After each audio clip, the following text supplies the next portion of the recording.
Assalamualaikum warahmatullahi wabarakatuh. Perkenalkan, kami dari Program Studi Manajemen Informatika Sekolah Vokasi IPB kelas A. Di sini kami akan menjelaskan permasalahan yang kami ambil pada mata kuliah Teknik Riset Operasi pada materi pemecahan masalah transportasi dengan menggunakan metode sudut barat laut. Pertama, izinkan saya memperkenalkan anggota dari kelompok 7 yang terdiri dari Aulia Khairunisa, Benito Ibrahim Delano, Nabila Firda Syarif, Safira Putri Brimatiasti, dan saya sendiri Laila Fitri Widianti. Di sini, kami mengambil permasalahan sebagai berikut. 3 pabrik tekstil dengan kapasitas 80 ton, 70 ton, dan 50 ton hendak mengirim barang ke 3 kota dengan kebutuhan masing-masing kota adalah 40 ton, 100 ton, dan 60 ton. Biaya pengiriman dalam satuan ribuan dari pabrik ke kota disajikan dalam tabel berikut. Lalu kami akan menyelesaikan masalah biaya minimum yang diperlukan oleh pabrik tekstil untuk mendistribusikan barang-barang tersebut. Langkah pertama, kami akan menentukan penyelesaian visible awal. Jumlah kapasitas yang dimiliki pabrik 1, 2, dan 3 adalah 80 ton, 70 ton, dan 50 ton, dengan total persediaan adalah 200 ton. Sedangkan jumlah permintaan di setiap kota A, B, dan C adalah 40 ton, 100 ton, dan 60 ton dengan total permintaan 200 ton. Karena keduanya sama, maka proses iterasi dapat dimulai. Kondisi transportasi tampak pada tabel di bawah. Biaya pengiriman unit barang tampak pada ujung kanan atas di tiap sel. Di sisi kanan tampak jumlah persediaan barang dari tiap pabrik, sedangkan sisi bawah tabel adalah jumlah permintaan tiap kota. Ujung barat laut dari tabel adalah sel C11, sama dengan 15. Sel ini diisi dengan kuantitas sebanyak mungkin. Pabrik 1 memiliki 80 ton barang, sedangkan kota A membutuhkan 40 ton. Maka X11 diisi sebanyak-banyaknya yaitu 40 ton. Dengan mengisi X11 sama dengan 40, maka otomatis permintaan kota A sudah terpenuhi sehingga X21 dan 31 tidak boleh diisi lagi. Assalamualaikum warahmatullahi wabarakatuh. Perkenalkan, nama saya Nabila Firda Syarif. Akan melanjutkan penjelasan dari teman saya sebelumnya. Pada tampilan yang ada di layar, ini sudah menunjukkan dari yang sudah dijelaskan. Karena barang pabrik 1 sudah habis, maka sekarang ujung barat lautnya terletak pada sel dengan C22 sama dengan 25. Pabrik 2 memiliki 70 ton barang, sedangkan kota B tinggal membutuhkan 60 ton barang lagi. Maka X22 sama dengan 60 dan X23 tidak boleh diisi lagi.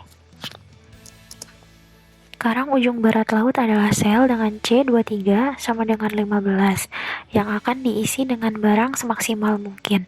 Pabrik 2 hanya memiliki 70 ton dan sudah dikirimkan ke kota B sebanyak 60 ton, sehingga tersisa 10 ton. Di sisi lain, kota C membutuhkan sebanyak 60 ton, maka X23 sama dengan 10. Dengan pengisian ini, maka pabrik 2 sudah kehabisan barang. Kemudian, ujung barat laut adalah sel dengan C33 sama dengan 25 yang akan diisi dengan barang semaksimal mungkin.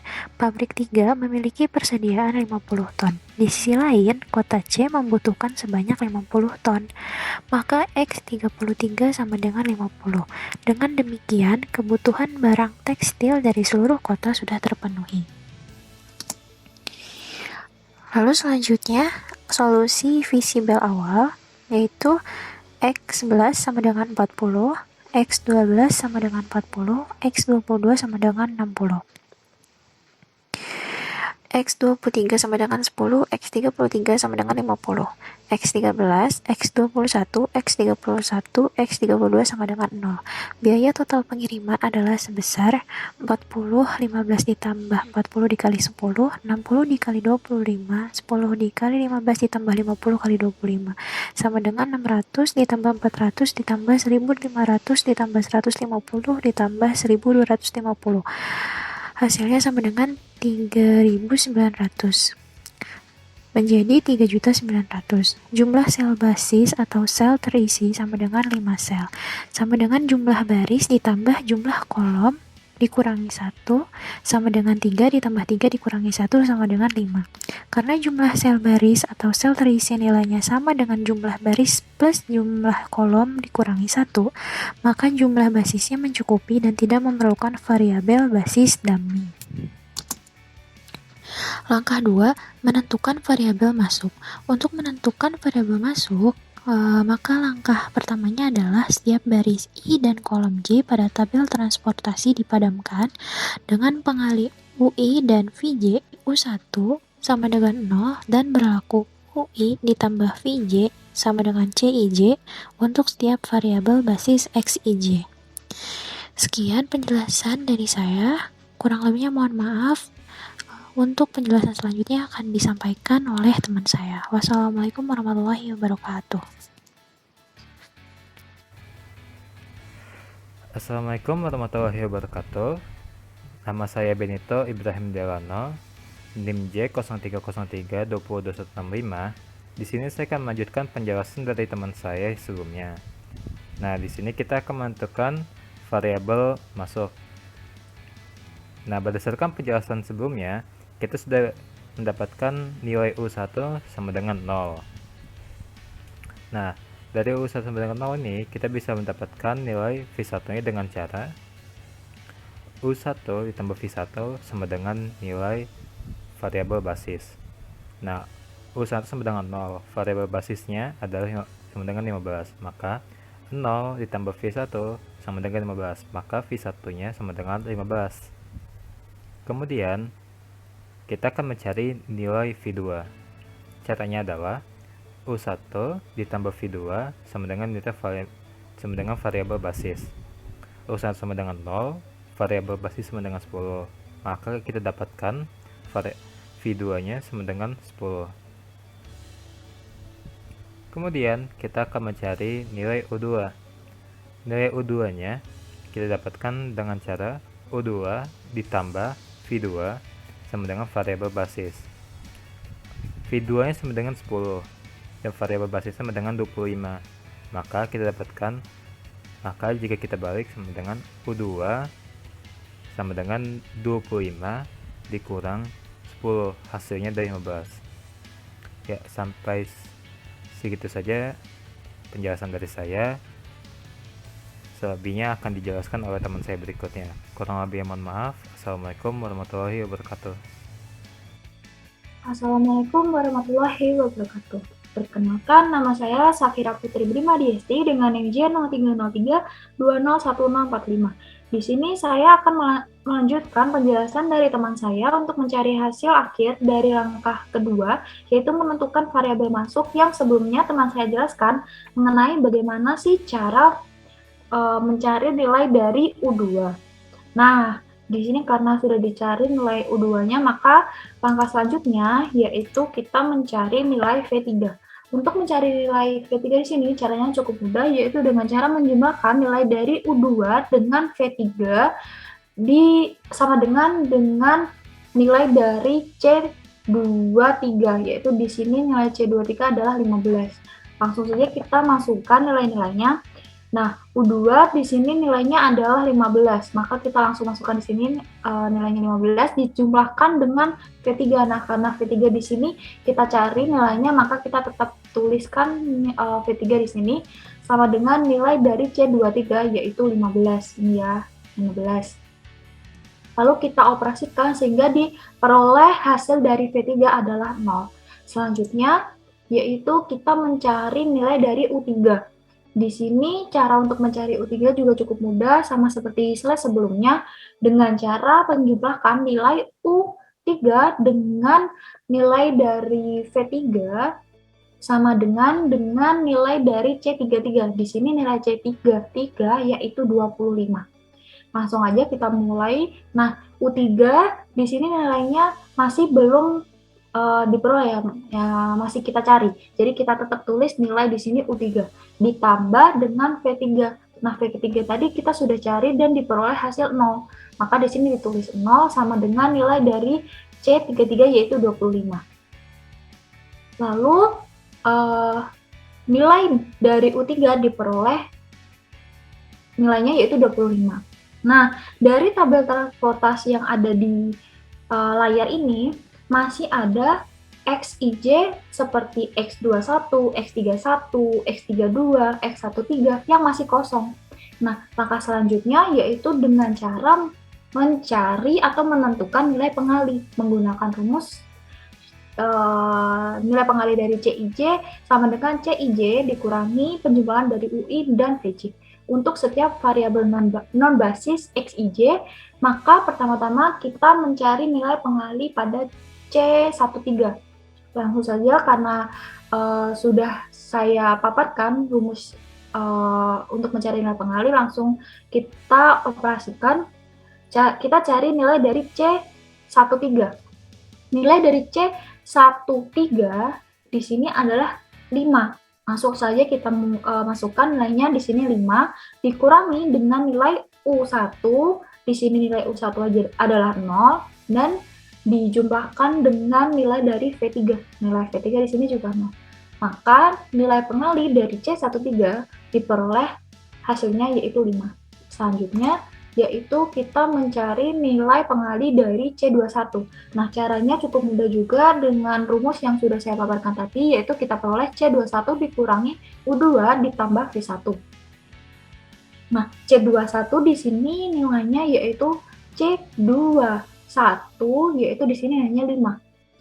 Nah, nilai 5 ini kita masukkan, C21 yaitu 5 dikurangi nilai dari U2, di sini U2 nilainya 15 ditambah dengan nilai dari V1, di sini V1 nilainya 15 juga. Lalu kita operasikan yang ada di dalam kurung 15 ditambah 15 yaitu 30. Lalu kita operasikan sehingga kita peroleh nilai pengali dari C21 yaitu min 25. Selanjutnya yaitu kita mencari nilai pengali dari C31.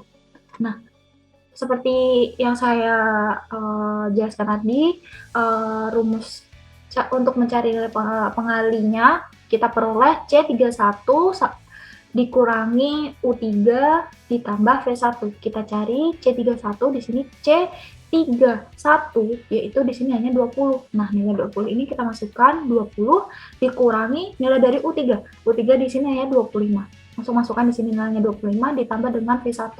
V1 di sini nilainya adalah 15. Maka kita peroleh, kita jumlahkan dulu yang ada di dalam kurung, kita operasikan 25 tambah 15 yaitu 40, lalu kita operasikan 20 dikurangi 40 hasilnya yaitu min 20, sehingga nilai pengali dari C31 di sini adalah min 20.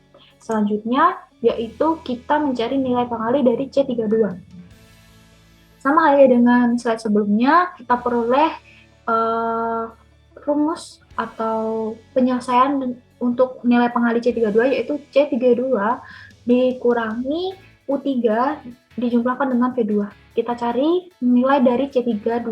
Nilai C32 di sini C32 di sini nilainya adalah 15. Nah, nilai 15 ini kita masukkan 15 dikurangi U3. Nilai U dari U3 di sini adalah 25. Kita masukkan 25 ditambah dengan V2. Di sini V2 nilainya adalah 10. Lalu kita operasikan nilai di sini 20 yang ada di dalam kurung 25 ditambah 10 hasilnya 35. Kita operasikan 15 kurangi 35 hasilnya yaitu min 20. Sehingga kita peroleh nilai pengali dari C32 yaitu min 20.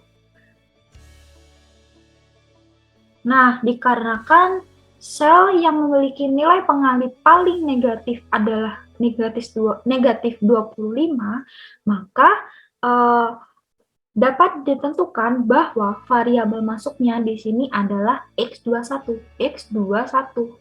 Nah, cukup sekian penjelasan dari saya. Untuk penjelasan selanjutnya akan dijelaskan oleh teman saya. Kurang lebihnya mohon maaf. Wassalamualaikum warahmatullahi wabarakatuh. Assalamualaikum warahmatullahi wabarakatuh. Perkenalkan, nama saya Aulia Karunesa, NIM J0303201079. Pada kesempatan kali ini saya akan melanjutkan penjelasan yang telah dijelaskan oleh teman saya. Dengan tabel hasil akhir dari variabel masuk ini, kita akan menggunakannya untuk mencari variabel keluar. Selanjutnya, langkah-langkah untuk menentukan variabel keluar. Setelah menentukan nilai pengali paling negatif sebagai variabel masuk, yaitu di X21, kita akan membuat looping yang berawalan dan berakhiran di X21 serta memberikan tanda plus dan minus di setiap titik loop secara bergantian. Di sini kita akan membuat looping di X21, X11, X12, dan X22. Pada X21 dan X12 diberikan tanda plus, sedangkan di X11 dan X22 diberikan tanda minus. Di variabel yang terdapat tanda minus, dipilih X11 sebagai variabel keluar, karena memiliki angka terkecil yaitu 40.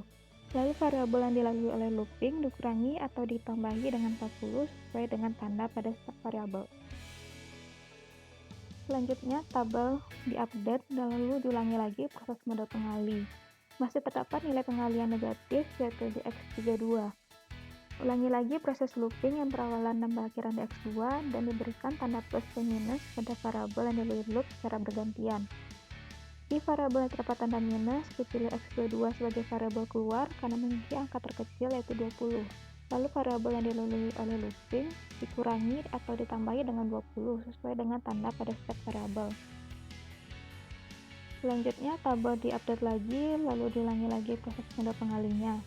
Masih terdapat nilai pengalian negatif yaitu di X13. Ulangi lagi proses looping yang berawalan dan berakhiran di X13 dan beri tanda plus dan minus pada variabel yang dilalui loop. Di variabel yang terdapat tanda minus, dipilih X33 sebagai variabel keluar karena memiliki angka terkecil yaitu 30. Lalu variabel yang dilalui oleh looping dikurangi atau ditambahi dengan 30 sesuai dengan tanda pada setiap variabel. Tabel diupdate kembali dan diulangi lagi proses pengalinya. Dapat dilihat pada tabel tidak ada lagi nilai pengali yang bernilai negatif.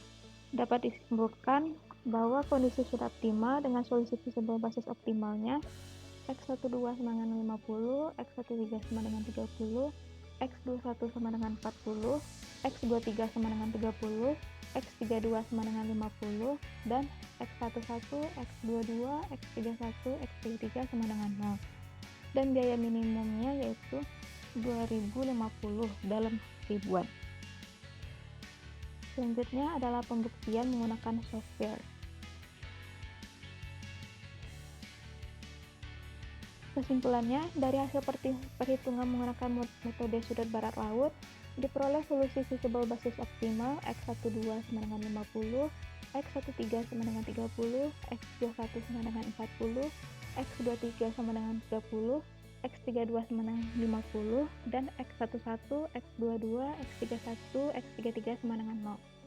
Dengan biaya minimum untuk mendistribusikan barang-barang tersebut dari pabrik tekstil ke kota-kota adalah sebesar 2.050.000. Sekian presentasi dari kelompok kami. Mohon maaf apabila ada kesalahan. Saya tutup presentasi ini dengan wassalamualaikum warahmatullahi wabarakatuh.